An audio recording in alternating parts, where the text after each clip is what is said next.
On today's episode, we'll talk about not jumping up before you are ready, All Quiet on the Western Front, Tar, The Stable Eye, and of course, traveling around the world with Jack Osborne. Just a little bit of business before we start. There may be a curse word here or there in this episode, so please listen responsibly. As always, our website, theop.io, is up and chock full of tips, tricks, and gooey operator goodness. Make sure to check out The Breakdown, where the best operators in the biz explain shots they have done, The Musings, where we discuss everything from quick tips to larger concepts of storytelling, the answers, the images, and so much more. I may or I may not take a break or two during this episode, but I promise that none of them will be longer than 22 seconds. Hey everybody, Danny Brown here, creator of the Knuckle Puck, and we at Knuckle Puck Camera are proud supporters of this episode of The Op. The Knuckle Puck is a camera accessory loved by operators and camera assistants alike that allows the operator to pan and tilt with precision and ease. Check it out at knucklepuckcamera.com and make sure to follow us on Instagram at knucklepuckcamera. Finally, if you are enjoying the podcast, please follow us, write a review, share us with your parents, and talk us up around the water cooler with your friends. So grab a beverage, sit back, and enjoy The Op. Thanks for listening. Lock it up, nice and quiet, and let's roll. Rolling. Victor 30 Echo, take 2. Hey, Margaret. Hey, Mark. And camera set. And action. Hello, everybody, and welcome back to The Op, the podcast where we talk about operating and the art of visual storytelling. I'm Dave Comides, your host, and we are coming to you today over the interwebs, this phenomena that the kids seem to like. So we're going to see how it works, because my guest today is all the way over in England, so it wasn't really possible for us to sit down together. Daniel Bishop is a phenomenal operator who I actually met just last year, but we've become friends in that time. A couple of things that he has worked on, but not a complete list by any. All Quiet on the Western Front, which won, I think, the Academy Award and the BSC Award for cinematography last year, and he won the SOC Operator of the Year Award and the the BSC Operator Award last year for it. He did the movie Tar with Todd Field, which was amazing. TV show Your Honor, where he worked with our mutual friend John Lindley, which he also won a BSC Operator of the Year Award. John Wick 3, Black Mirror, Sherlock, Doctor Who. He's been nominated for 2 other awards. He's just, every time I talk to him, he's doing something more impressive. It's kind of amazing. And it's just very cool to have you here, Danny. Thank you very much for being here. Being there. Thank you. Thank you. It's funny sitting here and listening to an intro. Everybody says that. It's like, wait, that's a lot of stuff. You've done some amazing movies. Yeah. I mean, I think it's funny, isn't it? Because it's your the center of your own universe, you don't really think about it, and it's funny when you hear it listed like that. You realize it's actually spanned over a great deal of time. I was just trying to think about how I decide. I always think when someone asks me, how did I want to become a camera operator? What was it? And I was just thinking, I've got 2 children now, and they're 9 and 6, and they're both I tried to sit down and do art with them, painting and drawing, and I know that I think back to that time when I was a child, and I'm not very good at drawing, but artistically, I think my brain is an artistic brain, but I never could put it into my hands. And I think when I went to school didn't suit me or my personality or my behavior, and I really struggled with being academic. And when I think of how I am with my children now, I remember when I just before I started university, I got into photography, and I think that's kind of where it stemmed from me, that it was a natural progression from running around with a 35mm camera to suddenly being given a video camera where you could record people moving and walking and talking. And I think that although I love photography and I love doing photography and I love being in the darkroom, there was just nothing quite as exciting as filming somebody and telling stories, whether that's in television or whether that's in television or doing drama.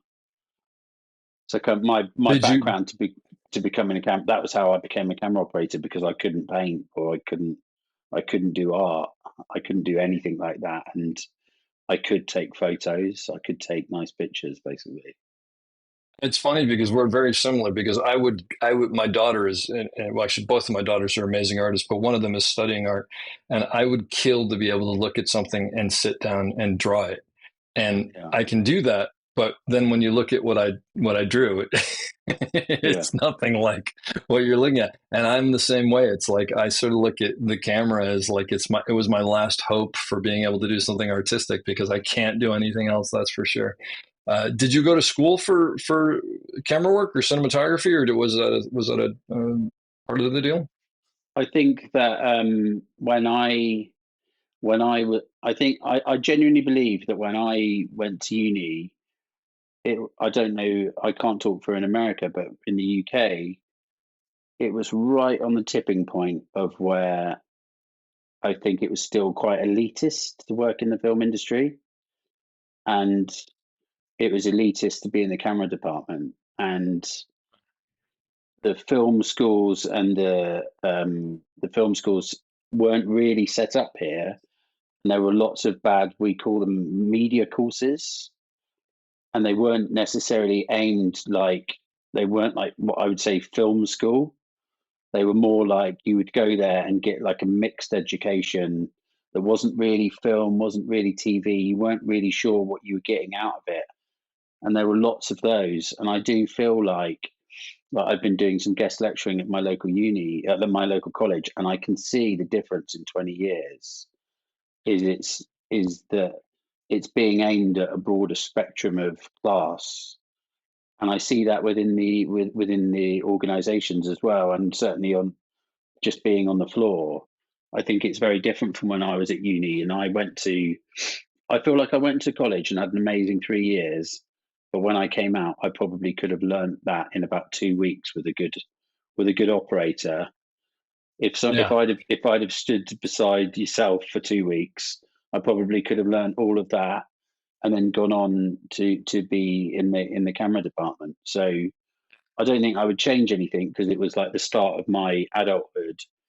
But in terms of purely what I learned, I think that I could have done things differently. I think it's one of the main questions I always get asked when I talk to young people: should I go to college or should I start working? And I think that you have to tailor that to yourself. You know, some people have never left home, and going to university is a great stopgap because they get to have 3 years of becoming an adult, and that's just as good as the education. So I think it's a really difficult one to sit here and say to anyone. You can't sit to a classroom of 30 students and say you should go to film school or you should go and work as a camera trainee. It's so Yeah. specific to you as a person and your behavior and how old you feel, whether you're a young 18-year-old or an old 18-year-old. And I think for me it was great because I went away and grew up for 3 years, and I think I probably needed that.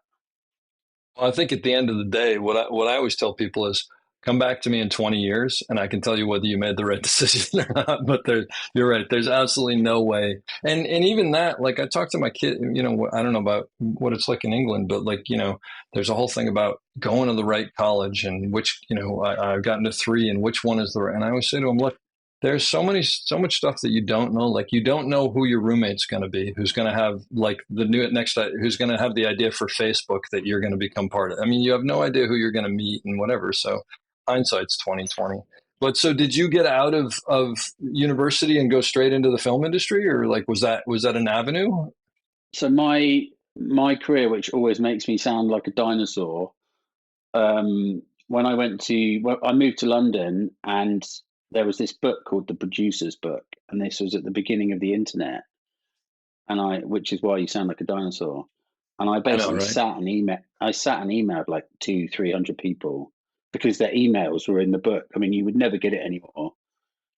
I have direct access to all these emails, and I I luckily I got a response from one person And I went and met him, and we have an expression in England. I don't know if you have it, where you say "spit and sawdust," which is when somebody's like salt of the earth, like they're like a core, like roots person. Yeah. And I met this guy, and he was just like classic Londoner, spit and sawdust, like a bit of a geezer. And he was like, "Yeah, Danny, I haven't got the project for you at the moment." This is how he spoke. And he goes, "But when I've got one, I'll give you a call." And I'd done nothing. I'd literally done nothing. And I think that he just liked me. And a year later, I got a phone call from him, and he was like, "Right, I've got a job in Slovenia," because he used to do all like these adventure shows. So I got my friend, who's now a director. We hired an old SX digital SX camera, and I bought the manual for like HD cameras, and she spent 2 days with me going through the controls on the camera and what they did, how you did a white balance. And I was like, "Oh my God, right, okay." And then before I know it, I'm up a mountain in Slovenia with 4 celebrities. And I'm just like, how have I ended up here? And I'd done corporate videos, and I'd done like hairdresser videos and weddings, but now suddenly I'm up a mountain with a HD camera. Oh Yeah. no, I think it was a standard def camera. Sorry, it's not even HD yet. And my wife always laughs, and she always recounts the story, because they'd given me a matte box and filters that I hadn't requested, but the rental house had given us to it. And I was up this mountain, and I had an ND filter, and I remember going, "What the hell does this do? Like, Why is it so dark? why is it so dark?" And I held it up, and I thought, I wonder if the black like will go onto the tape. And Wait, but were you the operator or the director of yeah, I photography, was the or main camera operator. you make camera operator? Yeah, it's a great story, isn't it? I was like, and What was so it? then I What was it? knew. It was this is a TV show, or what Yeah, was it's a it? TV show, like a Okay. celebrities go and do a load of like stunts and things. And Ah, okay. there was me and another girl, and she had like a PD Uh-huh. 150. Okay. And I remember we filmed all day in the rain, and that night, and then I looked down at the camera, and I realized that there's like I'm sure you know, there was a wheel that you twisted for tungsten or daylight, and I'd Oh, shot all day on tungsten. So I was like, "Oh my God." So that night I was in the tent on the side of a mountain, literally in tears, thinking, oh, "Oh my God." geez. I was thinking, "God, they're gonna fire me, they're gonna hate me." Anyway, I didn't know. For the rest of the 10 days I carried on filming, and I didn't know that they would just get it in the edit suite and just tweak it and take the blue out. Like I Yeah, exactly. didn't even know that was a thing. So So you didn't tell anybody. You just kept quiet about it. just kept quiet, keep calm and carry Nice. on, as they say. Yeah. Yeah. And Yep. Yep. then Yep. basically, for whatever reason, I think he liked my mojo, and then he said, "Right, I've got another. We're going to the next one. We're going to India." It's the next one I know. I'm in the foothills of the Himalaya, and we've climbed to like 15,000 feet, and we spent 8 weeks filming in the foothill of the Himalaya with all these Oh celebrities. my gosh. And then the next thing, he's like, "Right, we're off to Peru." So then I went out and I filmed an ayahuasca ceremony in the Amazon. Oh my Um, gosh. so I had this like crazy like steps. But I think it's like it all goes down to what I always say to people. People just want to work with nice people. And if you sat me down and said to me, what is your trait as a person? I would hope that that is what people would say, and that is what I've always strived to be. Yeah, I lose my temper sometimes, and I can be annoying or whatever. I'm not saying I'm perfect, but I think ultimately on those jobs, they just enjoyed me being around me, and I never moan. I just get on with work, and like I knew it was a privilege to be in Peru, because a year before I'd been filming wedding videos. Now I'm in Yeah. Peru, and there was an older cameraman, a camera operator that I took over from, and he was a miserable git. And I just thought, "What are you joking? Like, what a job! Like, There are people working in a pizza restaurant, and we're in Peru. Like, Yeah. it's a no-brainer. Yeah. So they ended up getting rid of him, and I basically took over from him in this company. And then I worked. The next thing I did was with Jack Osborne, Ozzy Osbourne's son, and he Uh-huh. basically was becoming sober, and he was fat, and he wanted to lose weight. And for the next 4 years, I shot this show with him every year, where we travelled the globe doing crazy stuff. And Wow. I think in the second series, I think we went around the globe 3 times. And Oh, when I that's say unbelievable. I've filmed everywhere, filmed literally in most countries and most continents, in all continents, North Pole, South Pole, literally just everywhere. And that was my bread and butter. Then I was just known for doing crazy, and I still think about it now, because we didn't have GoPros, and we didn't have like, what I would have, to have a little drone back then, or to have a little GoPro. We had, they were like lipstick pencil cameras that were like about Yeah. this big, Yeah. like that shape, and then they had a wire, and then they'd go down to a little camera, and it was so, the type of filming that we did just was, it was a nightmare. And now I see all the stuff that I could have used back then, and it would have been great. Oh, yeah. And I think I did that then so I did that from around 2003 to 2008. And I think about it all the time, because I know that the one thing that kind of work made me, is my reaction as a camera operator. And everybody does things differently. And I've never used a viewfinder, not in the last 5 years. I always have a monitor on the camera.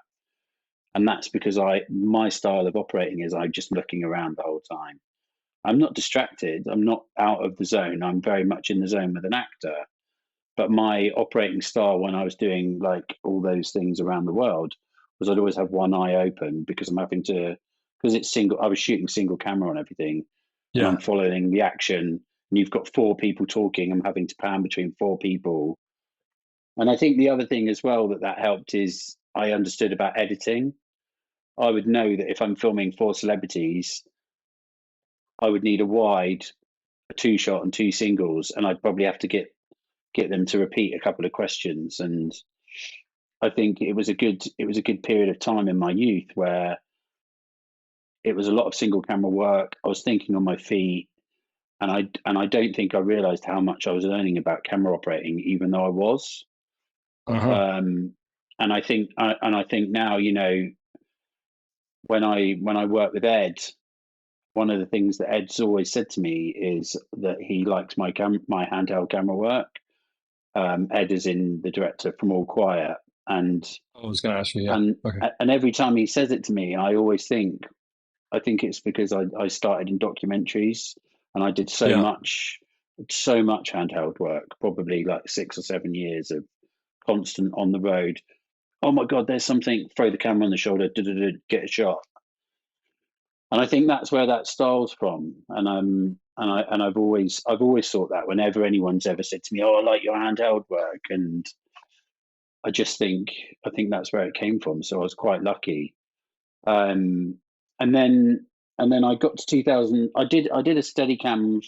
I did a Steadicam masterclass in Philadelphia with Garrett, which I've talked to you about before, but I could literally sit here and talk about it all night. I went there for a week. I felt like, yeah, I can do a Steadicam course in the UK, but I wanted to go out and be immersed in it, and I wanted to go with people. I felt, obviously this is now nearly 20 years ago, so it wasn't that long since Garrett had invented it. It's still quite fresh, even though 2004, it felt like it was something that had just been invented, the Steadicam, even though it Yeah. had some good use. And I was like, "What? I'm going to go out there with Garrett, with Garrett and Jerry and Larry McConkey." And I went out there and I did my course, and it was just the most exciting week and the most thrilling week. That's an incredible And group of people to learn from: Garrett Brown, Jerry Holloway, and Larry McConkey. I You know, can't yeah. get much better than that. And then at night time we would be sat down and they would just be talking about Carlito's Way. And what was really funny was um, I did a masterclass this year, and I said, "Oh, I'm going to show you this clip from Carlito's Way," and I hadn't realised. I watched the clip and I was like, "Oh my god! Like that is what I do." Like, and I realised that I remember I remember being in the room with the three of them talking about operating in Steadicam, Yeah. and you could see the way um, he's so in sync on Carlito's Way, uh, following following Al Pacino around, and you could see like he's so in sync, um, and using Al Pacino to move the camera, and that's what I was trying to explain to the operators. I was like, when I shot All Quiet, I spent so much of my mind work is making the camera moves invisible. And then when I Yep. watched the camera move with Al Pacino, Al Pacino moves and it's helping the camera move. And I and Yeah. I remember mentioning in my speech when I won the award, I remember mentioning thinking back to how much I had learnt in that 1 week with them. And I can look back now and I really realised that I did. And I think that just goes back to showing you how important it is to to to do these courses and go and listen to people. And all these people have been doing it for such a long time, which is obviously like now where I am, and it's like you want to hear what they've got to say, and I kind of lingered on their every word. That group especially has so much Yeah, to say, and I don't know if you've seen it. If you haven't, I would suggest you see it if you have. But anybody else who's listening, on the website at theop.io, I have something called the breakdown, where the operators break down shots. And the first one that Larry did for me, which is up, and by the time this comes out, many more will be up from him, was Carlito's Way. But the best part of it is that he still had, or someone else I think had, the video tap recording where you can hear Larry and Brian De Palma cueing Al Pacino. right. And one of the cool things that you were talking about that made me think of is, there's that point where Al Pacino goes around the corner and is about to go down the escalator, and he realizes the bad guys are there, and then he backs up and Yeah, moves off, and Larry has to go off him. So Larry said to him early on, you're going to go much farther than you actually would in real life. You'd clearly see them and they would see you, but I can't tell that. And I need to get you deep enough to make it work. So if you're okay, let me cue you when you should double back. And Al said, sure. And sure enough, when you watch it with that in mind, you're like, he totally would have been seen by everybody. But because of where the camera is, you don't think right. about it for 2 seconds and it works perfectly. But it's that great thing, like you were saying, of Al Pacino is moving the camera. The camera is not moving according to Al Pacino, and that comes from trust and understanding the physics of everything and all that stuff that we've learned all those years. But yeah, it's quite amazing. I think there's a beautiful moment in it which I played them over and over again to see if they would understand. And it's Al Pacino's on the left hand side of the frame, and you know that Al Pacino's going to go left, but you need to then put him on the right hand side of the frame. And the way he does it is Al Pacino clearly goes a tiny bit slower, and he pans a bit faster, and it's just the perfect amount of pan that doesn't make you realize that Al Pacino's going from the left to the right hand side of the frame. Yeah, And it seems like, when you've got him whizzing up and down escalators and, whip pans to a standstill and stuff like that, for me, it was like that moment, that is what shows you where the good operating is, because you haven't realized that the actor's gone from one side of the frame to the other and that the pan has been slightly faster. And I thought about it so much, and I just think there's been so many instances where that has been emblazoned in my mind, and that kind of idea about working with the actor with the camera. And it's like it's so simple that you wouldn't even notice it, but it's such an important moment. There's no well, what it is he makes everything in that shot and most of his career, to be perfectly honest, he makes it all look seamless, right? Yeah. And you doing what you do and me doing what I do, we watch it and we recognize how much design goes into it. Yeah. But the key is to make it look like no design has gone into it at all, right? Which and I don't know if you do this, but when I'm setting shots up, to me, I often won't understand what the problem is. Like, well, actually, a good example is, we'll do a rehearsal, and the second AD will come up and say, "Hey, how was that cross in the doorway?" or something or other. And I've recognized over the years that if I can't think of what they're talking about, then it was perfect. But Yeah. if something bumps, then I'm like, yeah, that was no good because I recognized it. He's got to be earlier or later or something. But it's Yeah. that thing of, to me, it's like if I recognize it, it's probably a problem, and if I don't recognize it, then it must be working well. Yeah. That's Which is a weird such a way to good. do it. It's such a good way of doing it. That's what you're completely right. I feel the same way. If something's taken you out of the zone, you know that there's a problem, even if you don't know what it is. If something will catch your mind, won't it? And it will just take you out of the zone. That you're completely right with that. Well, because at the end of the day, you're there to tell the story. So if something takes you out of telling the story, then obviously it's problematic.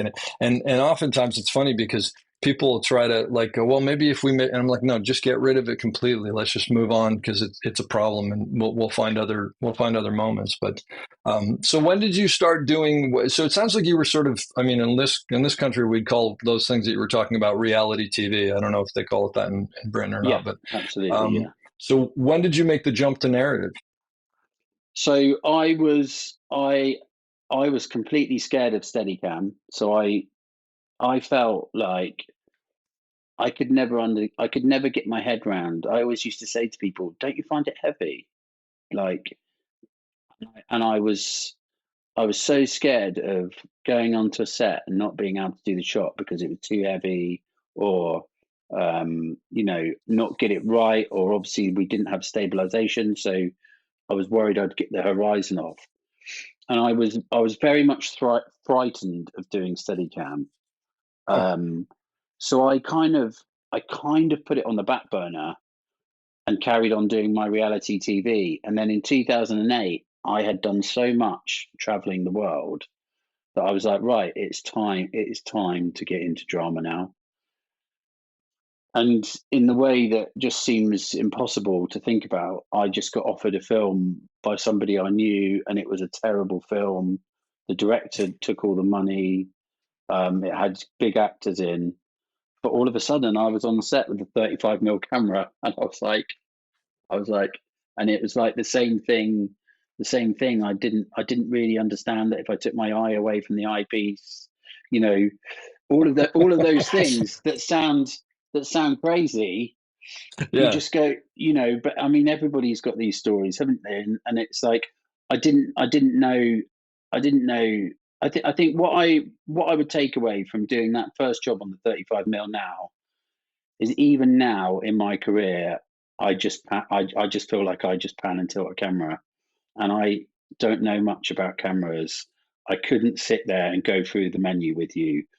Oh no. I struggled. I was in Movie Tech the other day, and I tried to change the filter wheel. I tried to change the ND on the S35, and I didn't have a clue. I was like, I just don't know how to do it.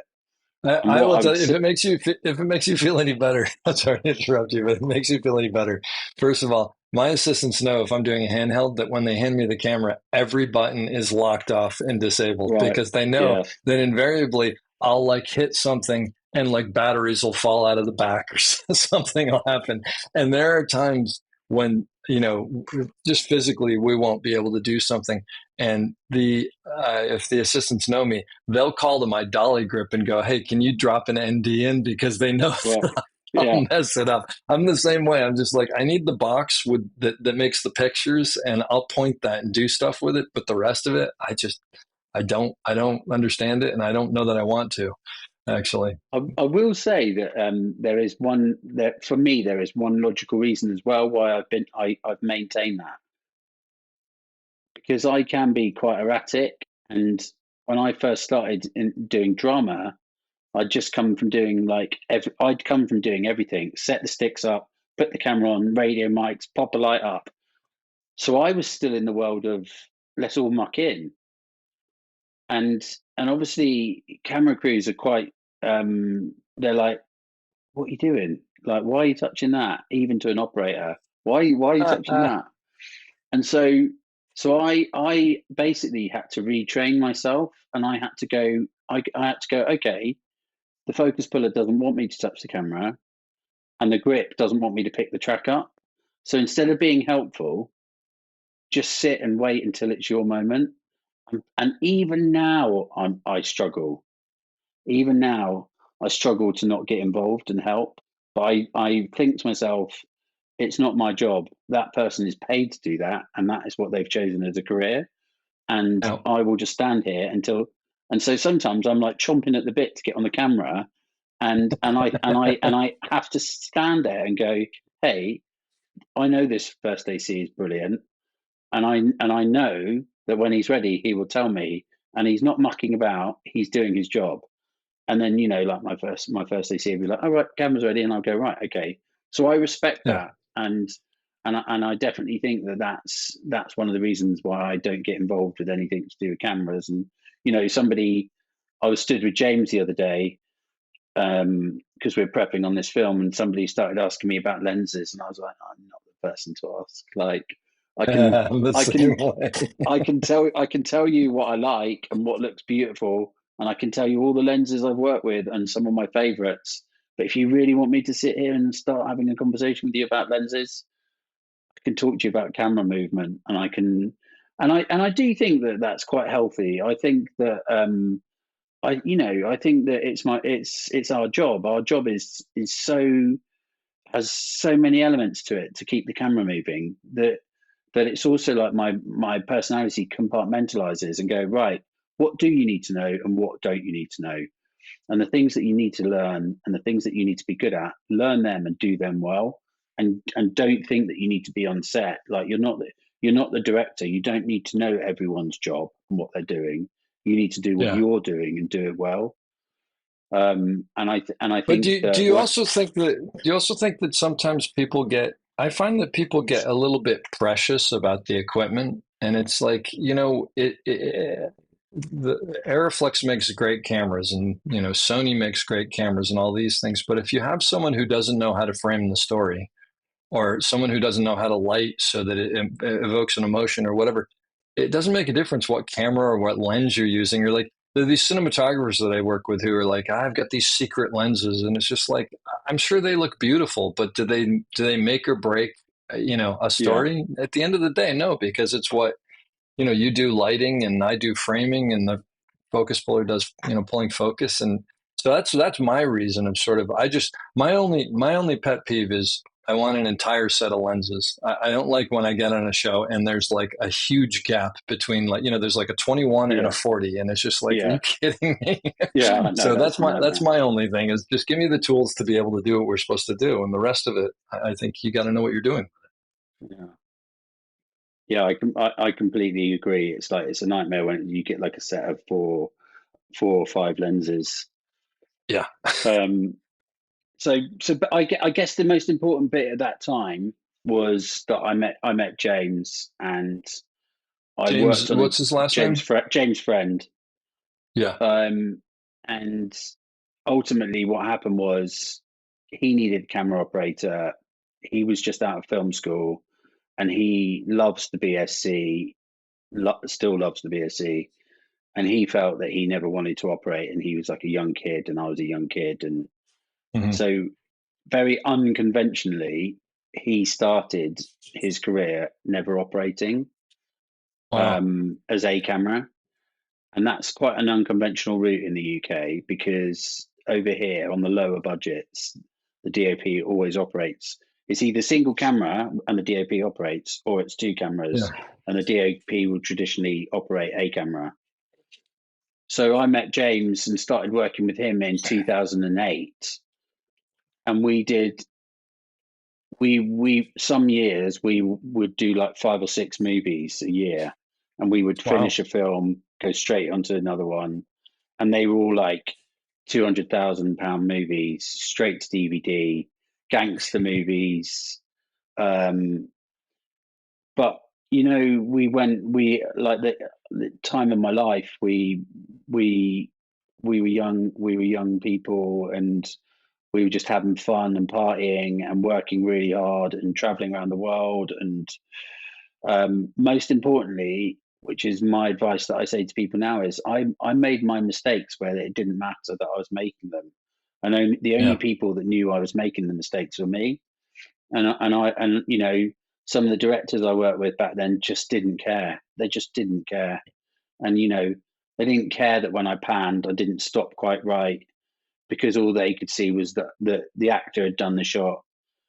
And I think the most important thing is that I was lucky enough to learn.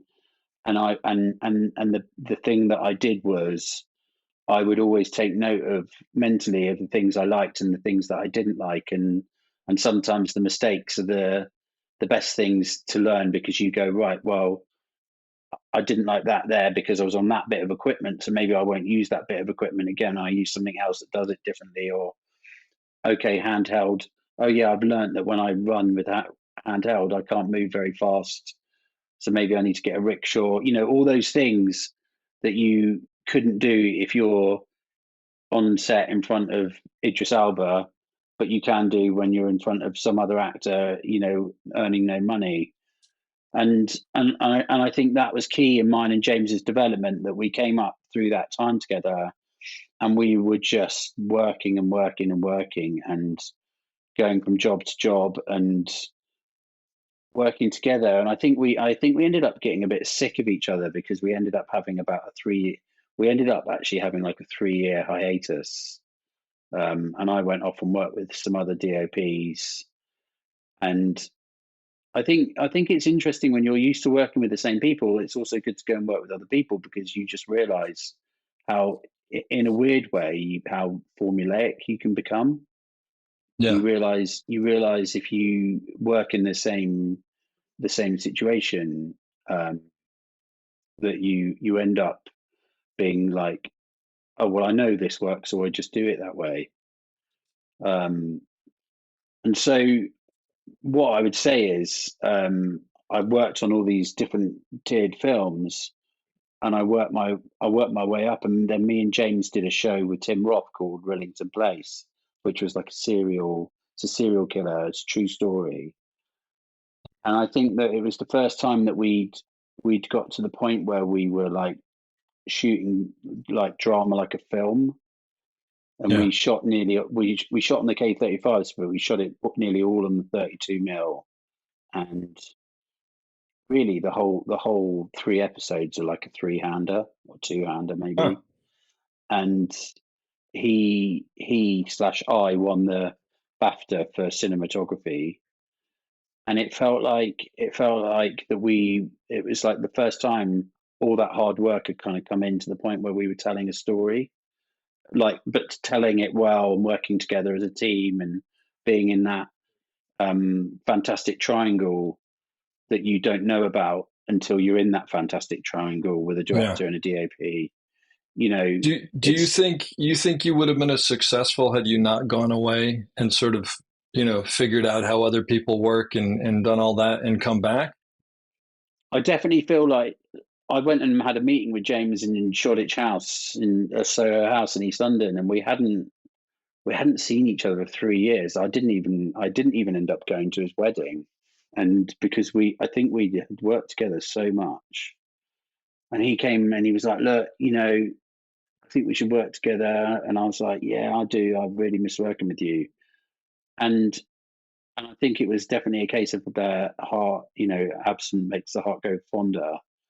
Yeah. And I think like retrospectively now, looking back at it, I think that it's we just overwork together, like a band does, I guess. It's Yeah. why bands have people never understand it, why bands have so much time off, but it's like when we were doing like 4 or 5 movies a year, and not only that, none of them were in the union, so sometimes we'd work 15, 16 hours a day, 5 days a week. And I think that it was like we went away and we came back and we went and did this thing called Rillington Place, and it was like so dark, and it was like it did really, really well. Critically, it did really, really well over here. And I think that was kind of when me and James obviously were like, okay, we've got this good relationship, and we've got a good style. And I think really from there, the main thing then was we went and did Patrick Melrose with Ed, which is where we met Edward Berger, who we would then go on to do Your Honour with and All Quiet. And Ed is just like the most charismatic German you'll ever meet, and super clever, very funny. And the one thing for me that I now know, looking back, if I can look back at myself, and I realised that I had gotten to the point of being an operator where quite often I was like the smartest person in the room, in the triangle with the DOP and the director. So if I hadn't been with James and I was working on another film or another drama at the level I was at, I was so confident and happy at work that maybe a director wouldn't know that what they were doing, and I'd be like, yeah, we just need to do this, this, this, and this, and I was happy with that. That was great. Oh, I can go in. It's not like I was making it the Danny show. It was that I could go to work confidently, and I could get us out of trouble. I could do this. I could do that. And I think what still amazes me now was that I didn't know at the time I was about to work with Ed, and I went and worked with Ed, and all of a sudden I've got somebody saying to me, "No, do it like this," and I was like, "Oh, okay." Yeah. And the brilliance of that is I responded to that positively. Like, I enjoyed it. Like, he said to me, it was a big difference between having my headroom like that or like my headroom Yeah. like that. And he was like, Uh-huh. no, give it more headroom. Like, have fun with it. And what I now know retrospectively, because it's like, so my daughter's 6, so 6 years ago, I didn't know that I was going to meet Ed, and all of a sudden somebody's just going to start pushing me and telling me to think out of the box and try this, do that. And I think like it's so easy to get to the point because you're the camera operator and you're at the sharp end of the stick.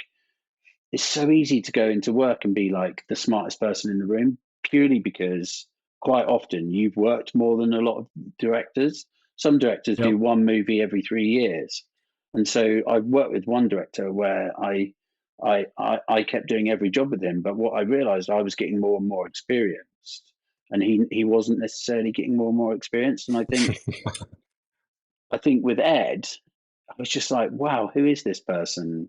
And Ed's got a fantastic CV prior to meeting me, and he was just so clever, and he cares about every department, and he is fastidious about every department, and his work ethic is so incredible.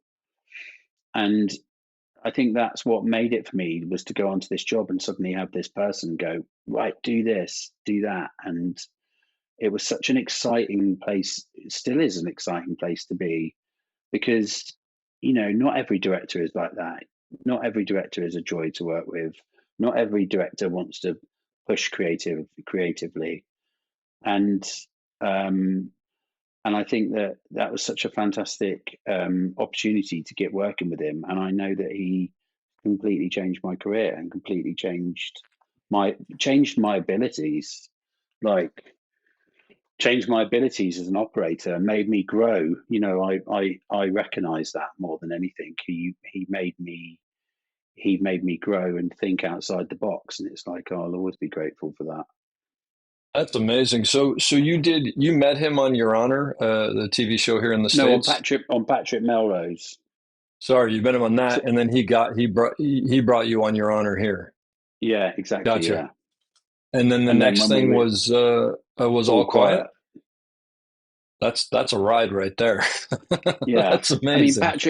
Patrick Melrose is a true story, a really sad story. And basically it's about Benedict Cumberbatch plays Patrick Melrose. And I still have people now say to me, God, I just watched it the other night. I didn't even know you did it. And It's a TV show or it's a movie? it's a TV show.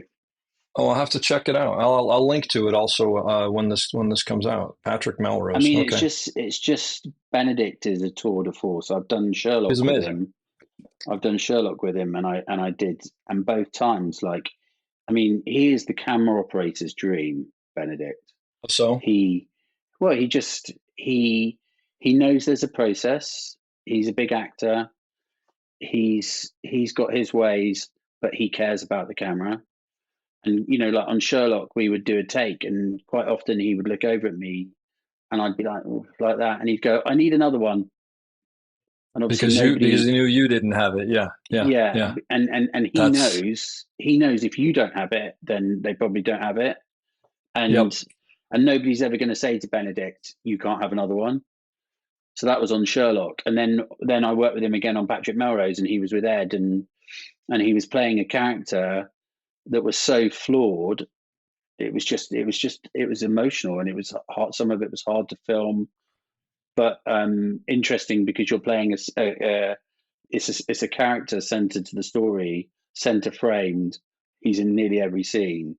It was a big 5-month commitment from him, and it was brilliant. And I think Wow. it was a big jump up for me as an an operator, and obviously I was with James, so there's a certain level of comfort because I've worked with James by this point for like 15 years, and we just went into it 2 feet first, and every scene that we put into it, we put our heart and souls into, and just tried to think outside the box and make it bigger and better. And I think there's some Why do great you say scenes it in was it. a big jump up for you as an operator? What aspect of it was the? Just because I'd never done a 5-month job before. I'd never done something with I mean, he's Hollywood A-lister, if we say over here. I He's see what you're like, saying. The he's level. Yeah. the level, like like an actor in his absolute prime.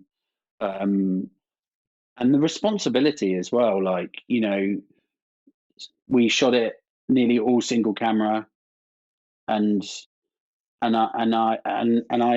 you have to be responsible for that, don't you? You have to take out, when you're an A camera operator, you have to take an ownership over a show and its filming. And there are so many things that we could sit here between you and I, and it's like, people say what makes a good operator, and you're like, yeah, but you like timing, the things on set where you have to say to the AD, in 3 shots time, I'm going to see video village.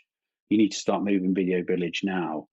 It's like all of those things where you say to production, hey, I'm worth my pay bucket because I can save you time, because I'm not just thinking about creatively.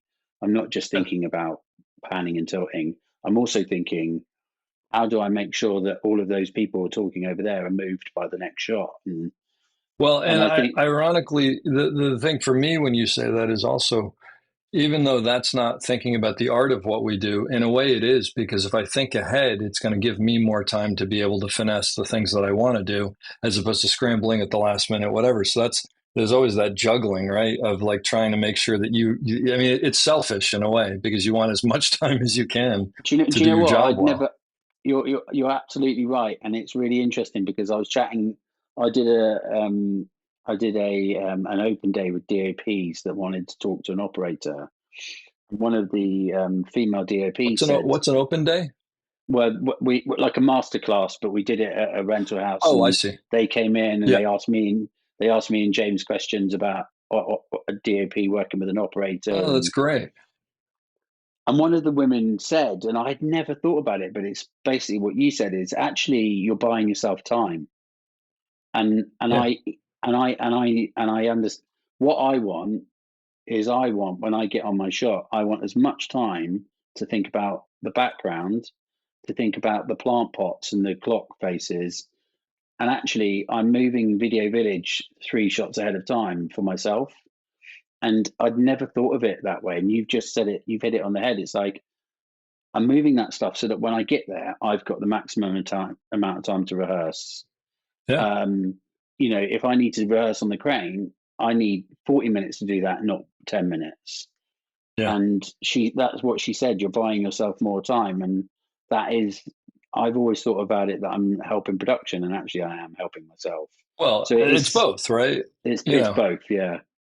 and I say it's selfish, but it's really not selfish, because the reason that I want that time is because I want to do a better job for production and for the director and for the actor. I don't want to have some actor, I don't want to have Benedict Cumberbatch giving some unbelievable, soliloquy, and I don't get it because I didn't have enough time to work out my move, or give it the best it can. So I think it's all of those things.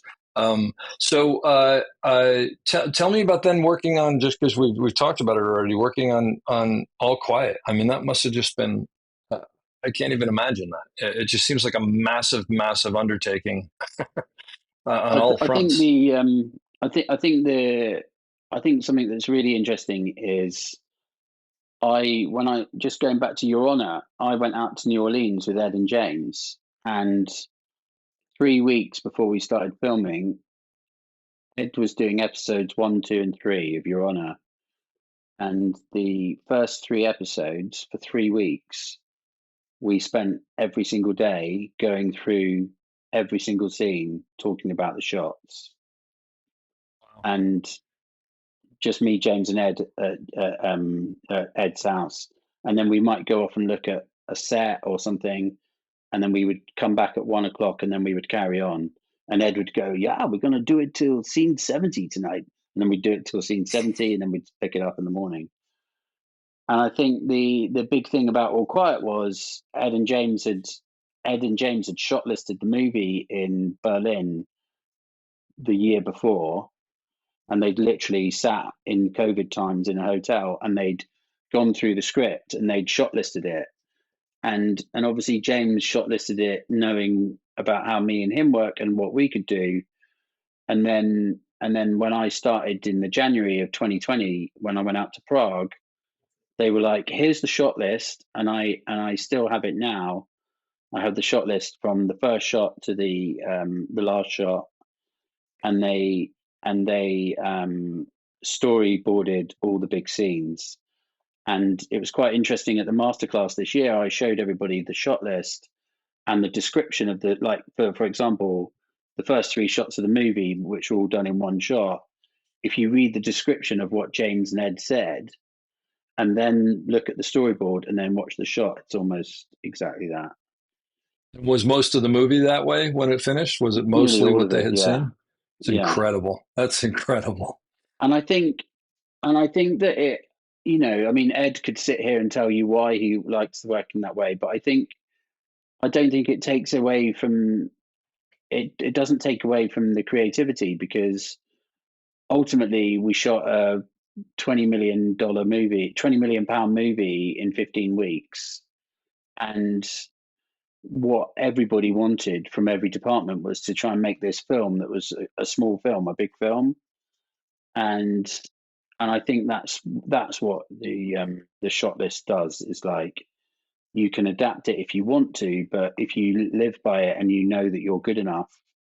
And I think we'd done it in Your Honor, or they'd done it in Your Honor, and we'd shot it, and then they did the same thing in All Quiet. And I think, it's really going back to what I was saying about trying to be the most the thinking you're the best in the room. Is like, it's so nice to go onto a job where somebody's telling you, "This is what I want creatively.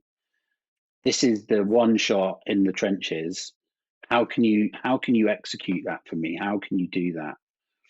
And that's a different type of problem solving, and it's one that I responded to and really enjoyed. And I think that my son's called Indy because my favorite film's Raiders of the Lost Ark. And in lockdown, I wrote an article for the ACO about the filming of Raiders, because it was 40 years. And unfortunately, the camera operator's not alive anymore. His name's Chick Watterson, an English guy. He did all the big movies. He did like The Italian Job. He always worked with Dougie Slocum. And Oh, wow. Chick and Dougie kind of remind me a little bit of me and James. They had a massive slate of films together. And I ended up speaking to Robin Vidgen a lot, who Robin Vidgen was the focus puller on main unit. And then he got me in contact with a guy called David Worley, who did the operating on the second unit.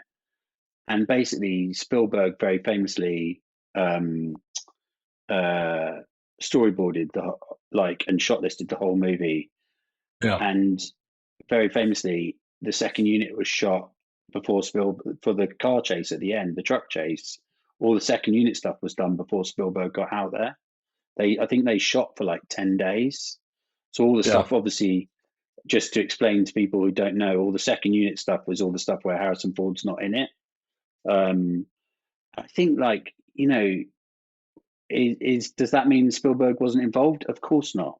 He had the overall look of the film in his head.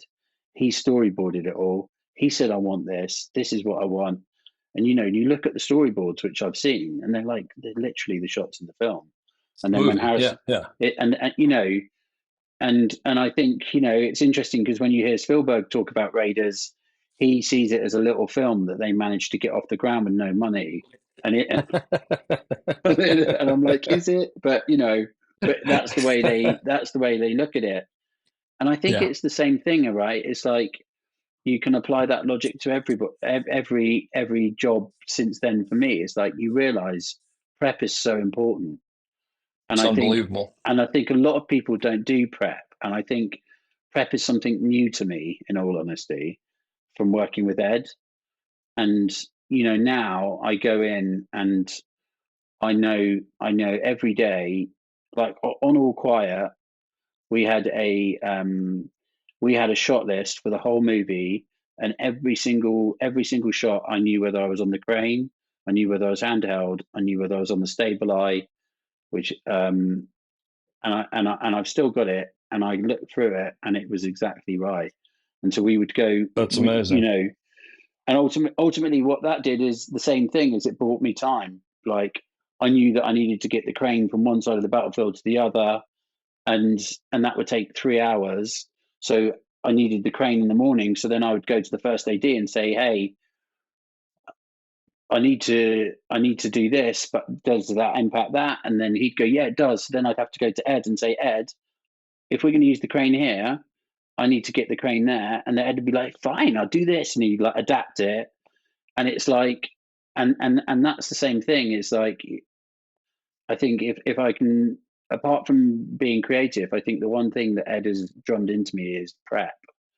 And I always remember doing a Zoom, and behind me in my flat in Prague, I had all the visual boards on the wall, all the trench plans and all the shot lists. Everything was on the wall, and I would get up in the morning and I'd stare at it, and I'd be like, right, and I knew it inside out. I still know it inside out now, and it's just how much I wanted it, how much I wanted the job to do well. And I think that you just realize. I think when you're younger and you're starting out and you're not so experienced, you just realize you can cut corners and do all of that. And some people that might work for their whole lives, but you then realize that actually there is so much more to the job of an operator that is just sitting behind the camera.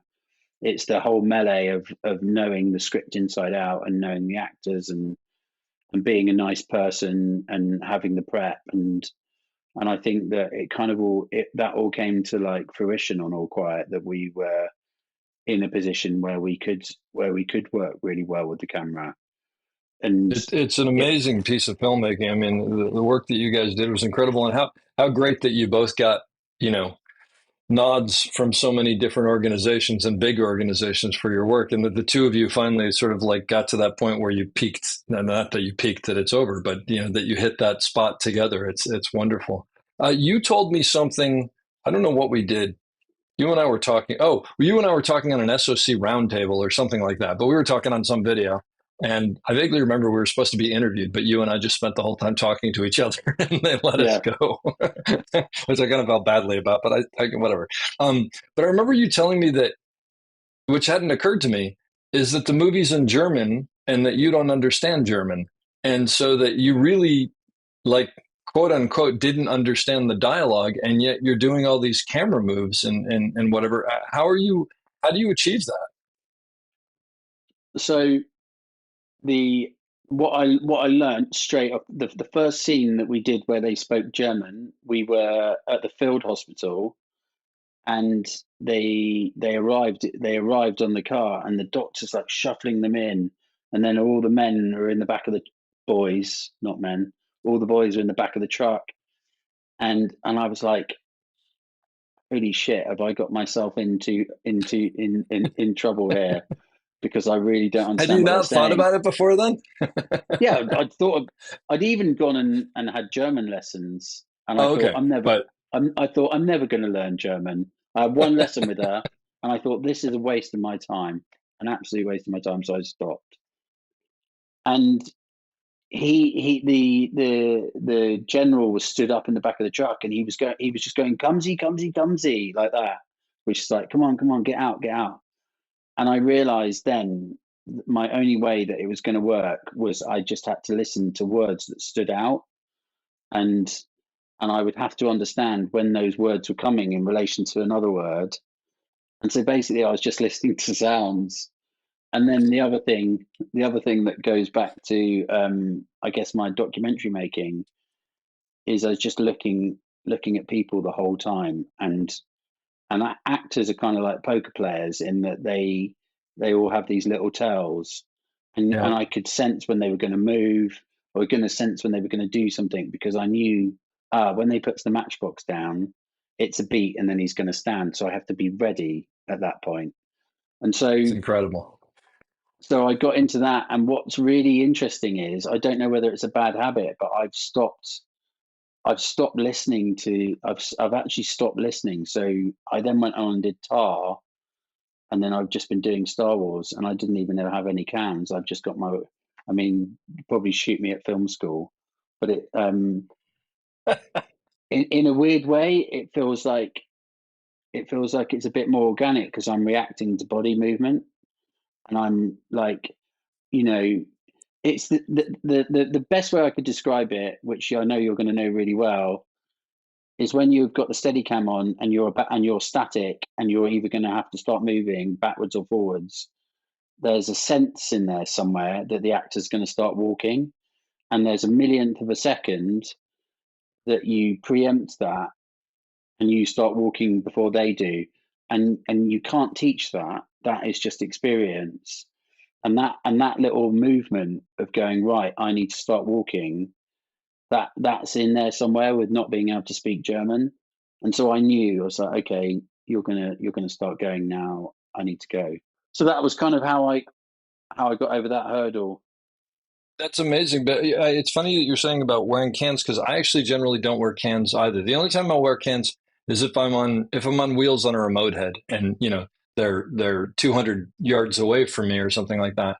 I will, because I want to hear what's going on. But invariably, I hear what I hear, and I go mostly off of, like you said, body language, because most actors, I find, you can tell what they're doing and what they're saying and whatever. But I hadn't thought till you said that. Now, the question that I have, though, is the script that you had, was the script in English so that you could, I mean, you could learn the script, and I mean, the script wasn't in German, was it?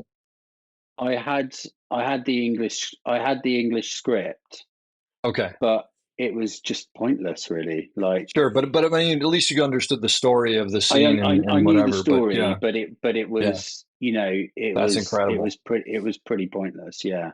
I was going to just quickly describe like the main shot at the beginning of the movie. Um, it was three shots. We had gone backwards and forwards about how we were going to do it. We had tested and tested and tested, and we didn't know whether we were going to do it on a crane, a wire cam, a drone, all of these things. And then obviously we settled on the stable eye, and we'd done this test in Ari with a young lad with a flag arm as a gun, and I had felt that, and I still feel, if ever you're going to test a piece of equipment, doesn't matter what it is, test it when it's going at its absolute slowest, because I think that everything that you get, it doesn't matter what you get on the market, if you're panning it around and you're going up and down really fast or whatever, it always looks great. Like It always looks good. What you need to do is you need to test what it does when it's really, really slow. And so I tested the Stabilize Ari, and I just got the soldier to walk really, really slowly. And then suddenly he would drop down and the camera would jib down and it'd have to come to a stop. And then I did this move, which we would never do, Ed would never do, but I did the move where I was behind him and he stayed static and the Stabilize went round in front of him. And Ed would never do that kind of move because it's unprompted. But what I wanted to show was I wanted to say, well, look, this is what it can do when the subject's static and the camera's moving. And then we went back to Germany and to Prague, sorry, and we were there and we watched it in a big screen there, and it looked incredible. And so I think that will always be my top bit of advice: is always test something. Like, don't throw it. Like, you always see people throwing cameras around, and it's like that's the time where it looks good. And so then we knew we were going to do the film on the Stabilize, and we prepped the big opening shot. And I had these glorious storyboards, and we stood there on a Sunday with the trench and nobody there. And we had done this on Patrick Melrose. There's a big Steadicam shot in Patrick Melrose, which I'm really, really proud of. It's like a step off of a crane. It's like 8 minutes long. And Wow. and the same process that we'd done on Patrick Melrose, we did on All Quiet.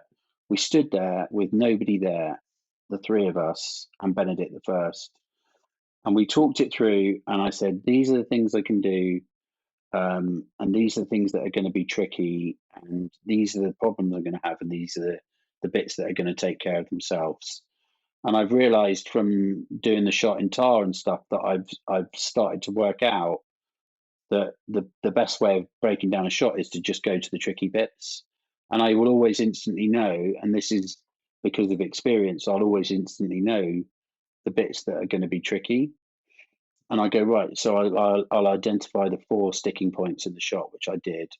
What the one that I've heard Ed talk about so much is the young lad comes out of the trench, and I had to buy myself some time getting the camera off of the crane because it had hooked onto the crane by now. And I just said to Ed, can you put in an explosion? So Ed put in an explosion, the kid dropped on the floor, and at that point the camera was unhooked from the crane. And then that says to me straight away, well, that reminds me of my Steadicam course in Philadelphia, because Larry told me the time he couldn't get the camera around in Goodfellas, so he got one of the SAs to do something. Oh, it may have even been Ray Liotta. He got somebody to do something in the kitchen, which allowed him to go round him. And he said, I know "Oh, exactly what you're talking about. Yeah, yeah. It may have even been when he's coming down the stairs, he couldn't get quite fast enough. So he said to Ray, "Is there a yeah, reason you would stop?" And he goes, "Yeah, why don't I turn back and give this guy a 20? Because then I'm exactly, facing yeah, you, and yeah." it's flawless. It seems like it's always there, but it's because of physics. Yeah, yeah, So that's the same thing. The explosion at the top of the trench is there, and brilliant. and it's like, so I learned that in 2004, and now I'm shooting a movie in 2020. And I still think of those moments where I've been taught that by somebody, and so we planned it like that, and by this point we haven't even got a camera on, and then we came down and we just had the stunt team and the core actors, and we did a rehearsal, and basically just between us just ironed out all the problems, and we just put more explosions in, and just went through it over and over again, and I worked out the height of the camera, and I worked out the speed I needed to pan as the camera went round the corner in the trench, because at some point you have to let go and just hope the grip's going to get to the center of the trench and to stop the back pan on the camera. And it's like, I just think that with all those big shots in the movie, by the time we'd come to them, they were so rehearsed and thought out that it was just a point of having to do it. I wouldn't say it was easy, but it was really, really enjoyable. And That opening shot from that movie is, I mean, if ever there's an opening shot that sets the tone, that opening Yeah. shot is incredible. And I just want to mention for anybody who's heard you say it a couple of times, because I didn't know it originally until I heard about it a while ago. The Stabilize is basically it's a 3-axis gimbal that unfortunately can't be used in the United States because of some. I think it's some patent law or something. I don't know. There's some reason you can't have it in the United States. So all of us operators in the United States who have heard of it know that there's this thing out there that we all want to use that we can't. And then we see stuff like this, and they used it all over 1917 as well. It sounds like an amazing piece of equipment. Yeah, it's brilliant, and it's lightweight, and it was absolutely flawless. It was just, Yeah. I mean, I honestly can't tell you, I can't tell you what I would have done if we hadn't used it. I mean, Yeah. A really good story is we were filming at night. We were filming on the LF, but at night we were filming on the Venice, and the Steadicam was so heavy. I put the Venice on the Steadicam, and I basically just couldn't walk through the mud. Like, I couldn't even move Because of the mud, of course. I because didn't of the think about mud. that. Yeah. Yeah. You couldn't lift your legs up. I couldn't lift my legs up fast enough to move. And then the Stabilize couldn't take the weight of the Venice with the lenses. So we had to use the LF on the Stabilize so the two grips could carry it. And James was like, there's just no light. There's like, the Venice can see the dark, can't it? And like, that shot was dictated purely by the fact that we couldn't do it on Steadicam. And it's like, I really don't know. I don't know what we would have done on that movie if we hadn't have had the Stabilize. I will never know, but it added so much. It added so much to the production value, and got us so much, such a visual language to it, and still managed to keep Ed's style of trying to least not move the camera as much as possible. And I think, Yeah. I think it's got a Yeah. good mixture of handheld in it. Dolly work, Let me ask you a framework. question about that to watch that movie, the the the word the landscape is such a character, like the mud and the rain, and when they're in the trenches and it's like up to their chests and whatever. And it seems like a lot of the times you were in the midst of that as well. And I'm wondering, how much did that inform your operating? I mean, does it become a psychological part of like the fact that you're in the trenches literally and with them and in the mud with them? Does it affect the way that you tell that story? I think that James always laughs because he's probably heard the story 1,000 times, but I think that I felt to be a bit spiritual about it. I felt it was the first time that I'd gone through the same as the actor, and I felt that we were living and breathing the movie together, me and Felix. I was only most of the time like 5 foot away from him, or so close to him at all points, and I think that it did dictate it, because I think that it came from an emotion inside of me. And I've heard Ed say the story quite a few times about when he killed the French soldier. Ed doesn't like the Technicrane, and I had the Technicrane there with a bungee holding the Venice so I could use it in handheld. And then each scene was 8 minutes long, and basically I just had the camera rigged with a monitor, and then if I needed to come up, they would jib the crane up, or if I needed to go right, they would bring the arm in and out, and the grip was just watching where I wanted the camera and trying to keep the center of gravity on the camera the same. And I mean, I just it was like handheld, and I just felt the scene, and it was just sad, and I was like crying, and Ed was like, "What's that noise?" And it was like, it's Danny crying. Oh my And gosh. James laughs about it because he's heard it so many times. And I think Wow. I think when you've grown up in a country where, like my granddad fought in the Second World War, and you you've grown up, and the First and Second World War are not ancient history; they're modern history, and they're so important to you that you then go out and you just realize these kids were kids, and then you're sat there portraying that, and it's just nonsensical. Like, and I've seen lots of comments about All Quiet, but there's nothing in it that's meant to glorify it. It's just meant to show. I mean, it's mad what's going on in the world at the moment, and I think the whole point about it is there's a reason this film has been made 3 times, and there's a reason what the story is about, and the story is about that it's just a cycle, and unfortunately, it's not a cycle that looks like it's ever going to get broken, and I think that was so ingrained in everybody, and I think that my emotions were on the edge for the whole film, and it was a real struggle. And I look back at it now, and I'm just like, God, I feel like I left a bit of me out there. I think as a whole, I've always thought this. I think when you're a camera operator, you give a bit to each of your job in your lifespan, and sometimes you give it your all, and sometimes you give it 80%. But there's somewhere there's a little bit of you that you give to your job, and you can look back at that time and go, oh, that was when my first kid was born, or that's when my dad died, or X, Y, and Z, and they're little chinks in your history as an operator.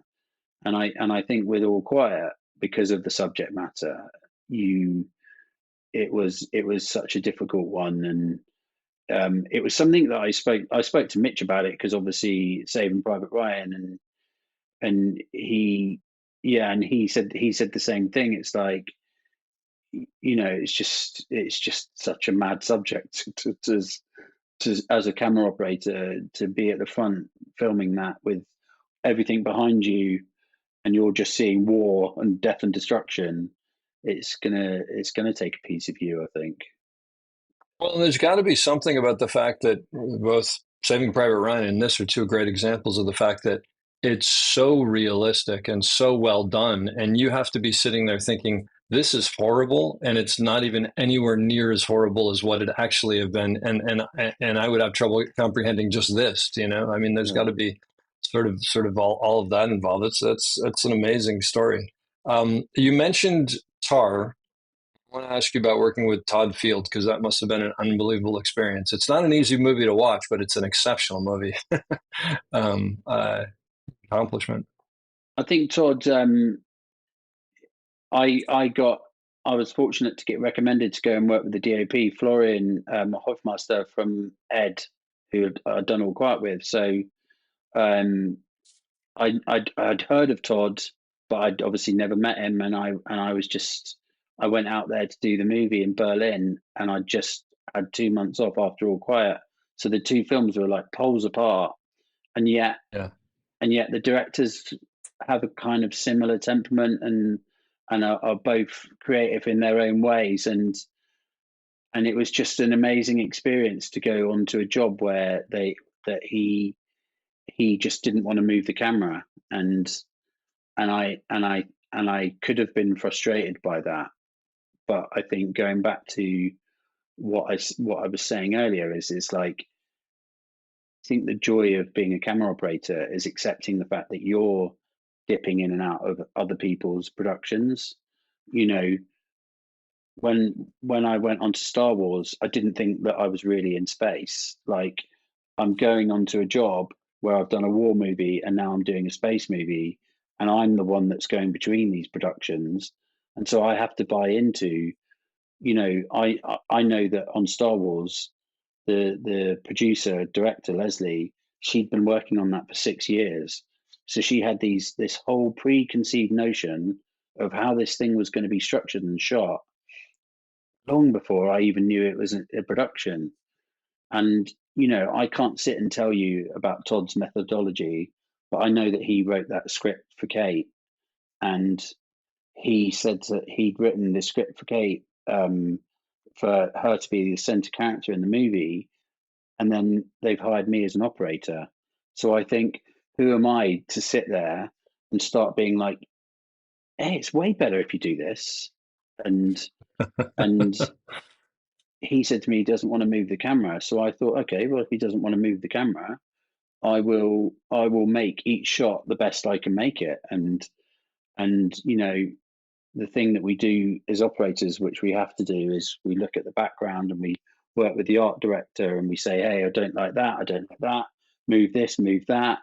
And that's what I spent my time doing. I spent my time composing, hopefully, what people think is beautiful frames. And sometimes we moved the camera and sometimes we didn't move the camera.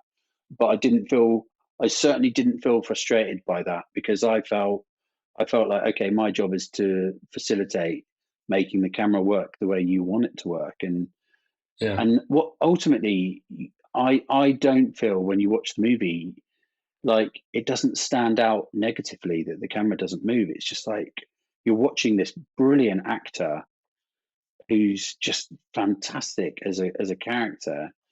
And I love it. It's one of my favorite things I've done.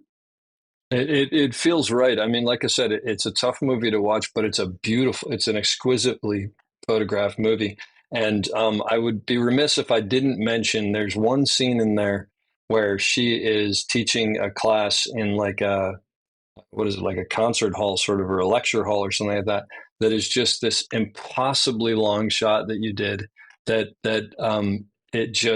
it's so incredible because it actually does have a fair amount of movement, but all the movement is dictated by her, and it doesn't feel that way. And it's one single shot, and yet it feels like it's complete with coverage. I mean, it is just an absolute incredible shot. I won't ask you to go into it because without seeing it, it's sort of pointless. But I would say that anybody who's watching this, who's listening to this, should watch Tar and watch that movie, because it's an education in filmmaking. That scene is so specific and so subtle, and again, like you said, it's all about her at the end of the day. It's incredible. I think what is interesting for me, that shot, is, I'm sitting here and talking to you about the structure of my career, and I feel like I'd just come off of All Quiet, and I'd worked with this gimbal, and I had an understanding of working with grips, where I'm so used to being on the Steadicam, where I'm the one in control of how the camera moves, and I can breathe with an actor. And if I want to adjust back or whatever, I'm in complete control of that. And much in the same way as when you work with a grip on the crane, like, sometimes they won't think about breathing with the actors or moving the crane. They're always waiting for instruction. And I think the brilliant thing about All Quiet was I really got my head around working with somebody and working with something different. And the thing about that shot in Tar, it just shows you that there are a million ways to get into the film industry, and there is a million ways to become a camera operator. And it's very easy for me to say when I'm 45 and I've had a year where I've won awards. But the thing that I can retrospectively look at is there is no account for just working your way at your pace where you're doing it well. And if I hadn't have done All Quiet, I wouldn't have been able to do that shot in Tar, because I hadn't worked with the gimbal in that way before, and I certainly hadn't worked at that level. And the level that Todd required me to work at to do a 14-minute scene with Kate Blanchett, I wouldn't have been able to do it. I wouldn't have been able to operate the wheels, and I wouldn't have been able to have the structure to say to my grips, you need to do this and you need to do that. And I think it's a really good point that I think it's so, when you're younger, you want it all now. I want to be a really big camera operator, and I want to be on the big jobs, and I want to be on the best jobs. And it's like, and the one thing I think that I've hopefully done well that I can relate to other people is I've done it in a way that I felt like I've taken the next step, and every job subsequently hopefully has always been slightly different or bigger than my last job. And I think that has led me in good stead, because I feel like I've always learned, and I'm not standing still, and I'm doing varied things. And I do see a tendency, especially now, where people can just jump on a film, whether you're filming on an iPhone or whatever. People do try and rush. And in the olden days, there was the people used to say, "Oh, you can't get into being a camera operator because we don't have any money, and it's an elite job." And I actually think that you can discount that now and go, well, actually, you do have to work your way up, but work your way up at a sensible speed. And I know in the last year a few people that have been fired, and I've actually said to them, "Yeah, but why did you take that job? Like, you weren't good enough to do that job." And they're like, "What?" And it's like, the story that I always tell people is, I was down in the basement of this job and I was doing a camera on a movie, and I got up and I had a phone call from my agent, and they were like, "Oh, we want to know if you can do Steadicam for 2 weeks with Kenneth Branagh on Beauty and the Beast. It's the big party scene. They want a Steadicam operator." And I was like, "No way. Like, just no way." I was like, "I'm not doing that." And she was like, "What?" And I was like, "Well, I know that he's quite hard to work for because he's Kenneth Branagh. And I just don't have the confidence. Like, I don't have the confidence to go in with a group of people. I mean, this isn't even long ago. This is like 2014, maybe 13. I was like, I don't have the confidence to go in on 35 mil and do 2 weeks of Steadicam with Kenneth Branagh." And I think 6 years later, I'm doing a movie with Kate Blanchett, and I know exactly what I'm doing. And I think that's the important thing about being a camera operator, is there are lots of good operators and there are lots of bad operators. But I think the operators that end up doing really, really well are the ones that understand the process of earning your stripes. And that's not to hold anyone back, but it's like, I look at all those films I did with James in 2008 and 2010, and it's like I was earning my stripes, and I was making my mistakes. And it's hard to not think full circle about how did I get where I am when I'm sat here talking to somebody like you. But it's that is it. It's like all of a sudden I'm on a film with Todd Field, and he's like, "Yeah, I need to do this big long shot," and I'm like, "Okay, yeah, I can do that. I can do that for Yeah. you." And I think Well, that and that's that the positive mindset, isn't it? Yeah, and that shot, that shot, because it is a very slow shot. I was thinking of that when you were talking about testing out the stable eye for not for All Quiet. Is that shot wouldn't have worked if you couldn't do those slow moves like you were talking about, and it's an excellent point of trying to figure out a piece of equipment. Well, listen, this has been just a wealth of information, and it's always a blast to talk to you and hear these stories. You've worked on so many amazing things, and you've done such great work. It's kind of cool to me to think that we just met last year, and all of a sudden I was like, "Oh my gosh, there's this incredible operator I'm not even aware of," which makes me wonder how many other people out there are so much better than I am. Uh, Loads, but loads. that's what everybody pretty much at this point. But I thank you, and I'll leave you with the question that I leave everybody, which is someone getting into the business, an operator moving up, B camera to A camera, something like that, or you talking to yourself, I don't know, 10, 15 years ago. What advice on success in this business would you give to any of these people? I've always said the same thing, so I can tell you straight away: just be a nice person. People always want to work with nice people, and I can tell you the amount of people that I've not asked back because I don't like them is huge, because they might have been nasty to the first AC or the trainee or whatever. But it's like people just want to work with nice people, like, and it's like, and I go out of my way to be like that. And I will go in the morning, and I'll go and shake the trainee's hand and say good morning. And if I've done a really hard shot at the end of the day on the crane, I'll go and shake the grip's hand and the guy pushing the crane's hand and say, "Hey, thanks for making that possible." I think that's the biggest tip, is that people can forgive bad camera operating if you're a nice person, but if you're an idiot, they'll be like, "Yeah, he's rubbish." And it sounds so simple, but it's so important because people just want to work with nice people.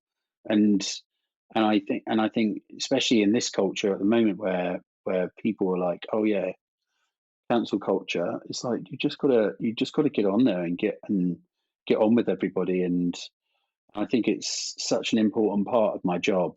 And also the reason it's an important part of your job is because everybody gravitates towards the camera because it's in front of the actor. And so quite often you'll be sat at the camera and the director and the DOP are talking over the top of you.